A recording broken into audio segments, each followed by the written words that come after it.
Today we'll talk about how can you find saved lists on your Everand app. We're going to figure out this solution or know how you can do that on your app. So you just follow this ways, then it's going to work with you. So you just follow this ways, then it's going to work with you.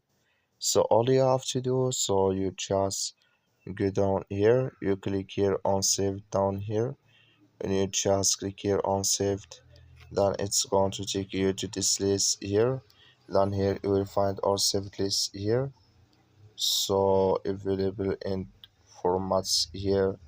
So then here hit finish titles or following or less on network. So here can you find all saved in this list. I have no saves. That's all. Thank you for watching. Don't forget to support us by liking, subscribe. So you just follow this ways, then it's going to work with you. Thank you for your watch.